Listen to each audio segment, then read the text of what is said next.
Shalom, my Hebrews and Shebrews. I'm Christian for real, and it's Correctly Incorrect. Now, I do apologize for my low energy for this episode. I am a little bit under the weather, but I still have to provide my opinion on the facts and comments that you guys want me to talk about. Now, I will say, with today's topic, I really want to go over the whole Katt Williams interview. Now, I know a lot of you have seen the Katt Williams interview.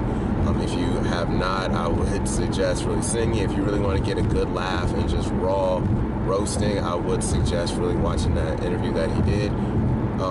I feel like Katt Williams, he's one of the top comedians that I have ever got the opportunity to see in my generation. I'm not saying he's the best ever, okay? I'm not saying he's better than Richard Pryor or Dave Chappelle, but considering the fact that I don't feel like he came after Kevin Hart or Tiffany Haddish, I don't like how when someone makes an opinion on something, especially something that that person would know, given the fact that Katt Williams is a very established comedian, very well known, I feel like if he gives his opinion on another comedian, I feel like it's valid, okay? Just like how, you know, if you're a professional athlete, say if you're a football player, and you're critiquing another football player, I feel like that's valid. That's your own opinion. I don't feel like you should be crucified or shunned for having an opinion on something. Now, with that being said, I feel like a lot of the things that he explained were facts.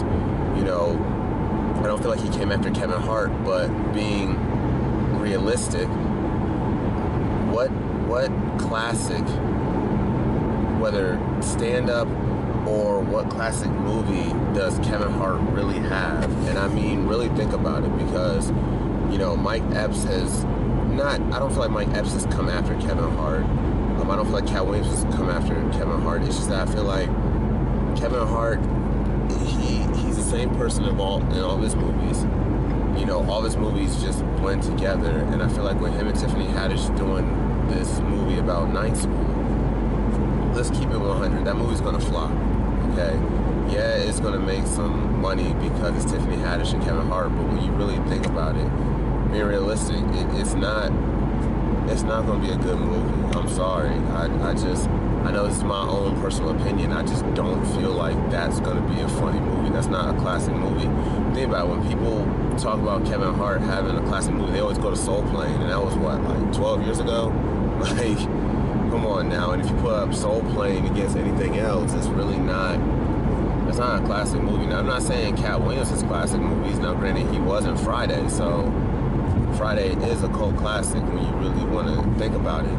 And plus, when you look at someone like Mike Epps, I feel like is actually a very great actor, because if you look at Mike Epps playing Day Day and Friday, but then if you look at him being like the husband in Sparkle, you know, that's a serious role, and he played that role very well. He wasn't the comedian. And then if you want to look at a movie like Jumping the Broom with Mike Epps, he was the uncle, but he was a character that everyone can relate to. Think about it, like, Mike Epps has very relatable roles. Like, if you look at him in Welcome Home, Roscoe Jenkins as the cousin, everyone has a cousin like that, like Reggie. Okay, when you look at Friday and Day Day, everyone has a cousin like Day Day. Okay, come on now, everyone can relate. And then I don't remember the name of his character in Sparkle, but he basically was Ike Turner. Okay, like everyone knows of a character like that. And then when he was Uncle Willie Earl in Jumping the Broom, everybody got an uncle like that. So Mike Epps, not only is he a comedian, a great stand-up comedian, you know, his roles, his joke, they don't feel forced. You know what I'm saying? Like with Katt Williams being Money Mike, that was supposed to be over the top, but that fits, that character of Money Mike fits Katt Williams, okay? When he does a voiceover for a pimp named Slickback in the Boondocks, like that fits his whole persona. It doesn't feel forced.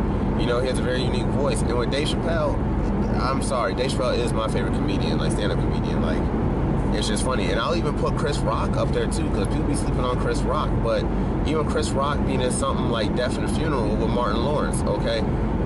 Kevin Hart was in that movie too, but it's easy to forget that he was in that movie, okay? Being honest. When you look at movies like Think Like a Man, I don't count that as a Kevin Hart movie, because there's so many other established actors, and even Gary Owen is in that, who's a very funny comedian. Like, come on now, like, I don't think Kevin Hart was even the funniest comedian in that movie.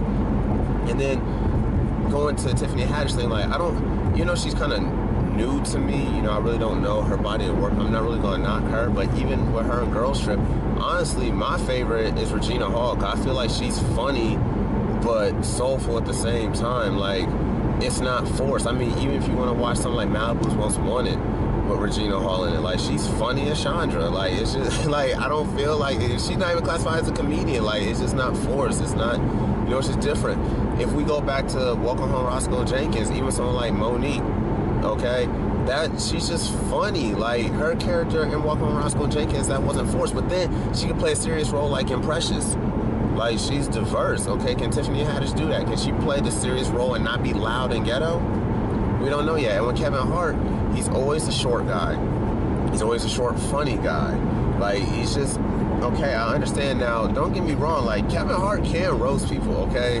Like, when you see him on Wild 'N Out, when you see a YouTube video of him roasting Meek Mill and his whole crew backstage before the concert stuff, like, I'm not saying Kevin Hart's just not funny. It's just that he's mainstream, and you get tired of seeing the same face after a while, because sometimes you gotta, I feel like Kevin, maybe he's not doing this, but I feel like with Kevin Hart, he's on that whole quantity instead of quality. You're not gonna see Mike Epps doing every movie. You're not gonna see Chris Tucker doing every movie, okay? Like, think about this. Could you see Kevin Hart playing the role of Chris Tucker like he did as Ruby Rod in The Fifth Element? Because I couldn't see Kevin Hart doing that. Like, I feel like he's just loud. Like, don't get me wrong, some of his stand-up is funny, but if I'm gonna put a Kevin Hart stand-up against Katt Williams, I'm sorry, I'm going with Katt. If I put Kevin Hart against Dave Chappelle, I'm going with Dave Chappelle. If I'm going up with roasting, look at even someone like D-Ray Davis. D-Ray Davis can roast people too. Like, I'm sorry. I know there's a lot of Kevin Hart supporters, and I'm not knocking Kevin Hart at all. All I'm saying is that maybe Katt Williams is not completely wrong. It's not like Katt Williams is some bum. In my eyes, I put Michael Blackson and Kevin Hart on the same level. Because if any of y'all have ever seen the movie Repose, you cannot tell me that Michael Blackson is not funny, yo. Michael Blackson is funny. So, like, I know some people are like, how you gonna say Michael Blackson's funny and not Kevin Hart? I'm not saying Kevin Hart's not funny. It's just that you don't see Michael Blackson in your face every second of the day. Yeah, he does the African accent. It's funny, but imagine if you had that African accent every single day. I wouldn't like Michael Blackson either, but he's not in your face every day. Kevin Hart is in your face every single day. And I'm sorry, I don't feel like his body of work lives up to the other people that, he kind of leaped over. I'm not trying to knock someone's hustle. Hey, keep doing your thing. Bruce Willis keeps making the same action movies. Liam Neeson, he keeps making the same action movies. How many movies have been like Taken that he's done? I swear, like, his last 10 movies have been just like Taken. Like, you can still make bread being the same role. It's just that with Kevin Hart, just don't get mad when people are trying to knock your hustle, because yeah, you got a formula that works for you. It's just not a very diverse formula. I'm sorry, and like I said, I'm not trying to knock him. If there's a Kevin Hart movie, like, I love Think Like a Man. I love Think Like a Man 2. I love The 40-Year-Old Virgin. He made an appearance in that. I love Death at a Funeral. He made an appearance in that. I love Soul Plane. Soul Plane funny, but it's like, I'm not trying to knock him. It's just that now that he's more mainstream, like, why can't I think of the movie with him and Ice Cube when they're cops? Like, I'm sorry, that's a poor man's Bad Boys. Like, I'd rather watch Bad Boys and Bad Boys 2 over that. Like, I'm sorry. Like, it's just, like, what I always tell people is I compare Kevin Hart like this. Kevin Hart is the black Jack Black. The way Jack Black is as a comedian to the white community, that's how Kevin Hart is to the black community. Because Jack Black, if he has to star in a movie, that movie is really not that funny. But when he co-stars in a movie, say something like Jumanji or something like that, he's actually funny when he's not the main character. Kevin Hart is an excellent co-star, like About Last Night. That's a funny movie. Think Like a Man, that's a funny movie. When he's co-starring in movies, they're better than when he's starring in them. Because movies like with him and Will Ferrell, nah, man, I'm sorry. Movie with him and Ice Cube, sorry, I can't do it. Like, I just don't watch those. Those aren't funny to me. But that's just my opinion on that. But sorry, I'm a little under the weather. Had to make sure I got you guys this video out. But you always know what I say. Make sure you serenade that subscribe button. Make sure you give this video a like. And make your opinions be known in the comment section below. But hey, I hope everyone has a great day. L'chaim and assalamu alaikum.